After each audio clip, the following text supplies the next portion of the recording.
Ayan, so problem number 4 naman tayo. Ano to guys?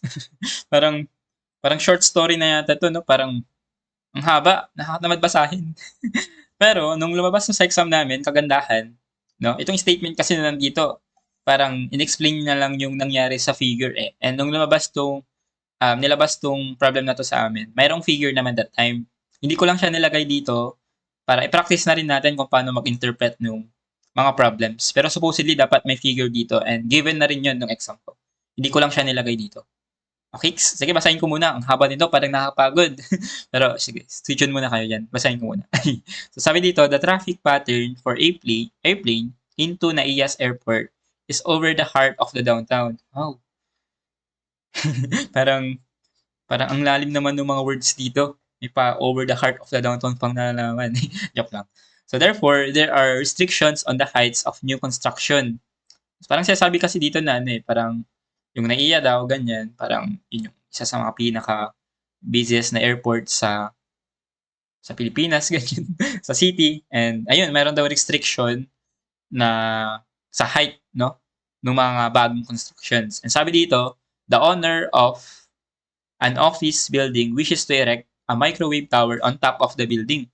So meron daw building guys and sa top daw po ng building gusto daw pong magpatayo ng tower ng isang owner. So sige, try muna natin illustrate dito yung figure kasi ang mahalaga dito dapat ma-drawing natin yung figure eh. So figure muna tayo. Ayan, so sabi meron daw building. Drawing ko muna guys ha. So meron daw po tayong building. For example, ito yung building natin. Wow, taking naman ng building na yan. Tapos, sa top daw po ng building, sa taas ng building guys, ay gusto daw pong magpatayo ng tower ng owner. Okay, so meron daw po tayong ano dito, parang tower ganyan. So alisin ko muna yung ano niya, position. Okay, so ito yung tower natin dito. Ay, wait lang, ba't block? So ito po yung tower natin, ganyan. So pagpasa dyan yung drawing. And syempre dapat may ground ano tayo dito, ground level. Sa trigo function to. I mean, trigo problem to. Okay, and tuloy ko lang sabi dito ulit, according to the architect's design, the angle of elevation from a point on the ground, for example, ito po yung point natin sa ground. Ayan, itong point na to, from a point on the ground to the top of the 40-foot tower. So, itong 40-foot tower pala guys, merong binigay na ano, meron pong binigay dyan na ang height niya. And 40 foot daw po siya. Or 40 feet, no? 40 feet. And then, ang angle of elevation daw po doon, sa top daw po ng tower, ito yung top ng tower natin guys. No? Angle of elevation, so basically ito po yung angle na yun. That is 56 degrees. Okay, so tuloy ko lang na yung figure natin. Ito guys ay 56 degrees daw po yan. Ano pa? And the angle of elevation from the ground, so dito ulit yung ground natin, reference. No? To the top of the building naman, ito yung building natin guys. So lagyan ko na lang ng label na para hindi tayo malito. So ito po yung tower. Ito naman po yung ating building. Okay? Sa top naman daw po ng building natin, ang angle of elevation natin dyan with respect to the horizontal ay, ano naman yan guys? 42 degrees naman. Okay, so ito po ay 42 degrees. Okay. So sabi dito, according to the CAAP or Civil Aviation Authority of the Philippines, and so ang maximum allowed height daw po sa any structure is 100 feet or that is the total height ng buong structure natin, no? Or height po ng building plus height po ng tower should be lesser than or equal to 100. Bawal tayong lumagpas sa 100. Okay? So dito, dapat ang structure, height daw po ng structure na equal lang po yan sa height po ng ating tower plus height po ng building should be lesser than or equal to 100 feet. Okay? Or 100 feet na po yung pinaka-maximum na allowed. Pinaka-maximum or yung maximum allowed height. Okay, so sabi dito, will the city allow the building of this tower? Explain. So dito guys, ang goal natin dapat masolve muna natin yung height po ng building. And once na-solve po natin yung height, magiging height po ng building, i-add po natin siya ngayon sa 40 feet. Ngayon guys, kapag once in-add po natin siya sa 40 feet, tas napakita po natin na lesser than 100 or lesser than or equal to 100 feet po yung nakuha natin, syempre i-allowed natin. Pero kapag greater than 100 na, syempre dapat no or hindi dapat natin i-allow yung construction ng building or erection ng ating building. So dito meron tayong height po ng building. And yun muna yung goal nating masolve dito, yung height po ng building. And ngayon, para masolve natin yung height ng building ngayon, dami namang ngayon na word, ngayon, bukas, magpakailanman.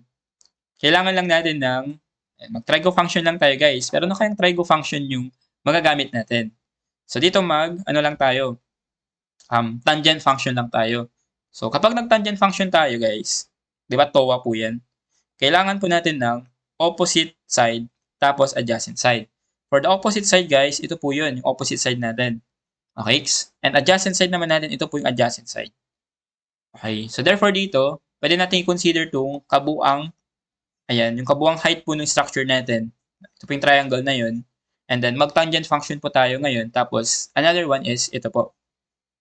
Okay, so kailangan nating dalawang beses tayong mag-tangent function dito kasi kapag isa wala pa tayong masasolve. Dalawa yung unknown natin. Okay? So guys, syempre kailangan natin ng adjacent side. Ito po yun. So gawin na lang natin dito. Tawagin na lang natin to as our distance x na lang. Ito pong distance na to. From the point on the ground to the building.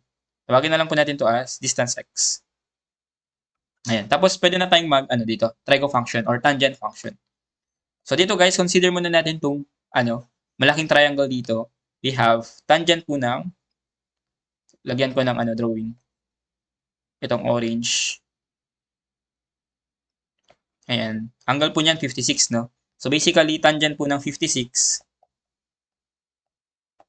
Equal po yan sa opposite natin na, ito. We have 40 plus height po ng building. So 40 plus height po ng building divided by x. Okay, so ito po yung isang equation natin. Again, dalawa po yung unknowns natin dito. So basically, kailangan po natin ng another equation para ma-solve po natin yung dalawang unknowns. Okay, so another equation tayo guys, no? Consider naman natin this time, ito yun guys, no? Yung orange. Lagyan natin ng color code. Orange. Consider naman po natin this time ito pong triangle po na ito. Yung mas maliit na triangle. Lagyan ulit natin ng color code yan para hindi tayo mawala. So ayan. So mag-tangent function ulit tayo guys. We have tangent po ng 42 degrees naman. Equal po yan sa opposite natin na height ng building. And side po natin na x. Okay? So dito na meron tayong in terms of x pareho. So what if i-relate muna natin yung equation natin, tapos equate po natin yung dalawang value ng x kasi equal lang naman yung x dito na ginamit. Okay? Yan po yung adjacent side po ng dalawang ginamit natin para magamit natin yung tangent function. So x natin dito, i-cross multiply lang natin. Ito dalhin natin doon. Itong tangent ng 56 dalhin natin dito. X is equal to 40 plus height po ng building divided by tangent po ng 56. Okay, dito naman we have x, equivalent po yan sa height po ng building divided by tangent po ng 42.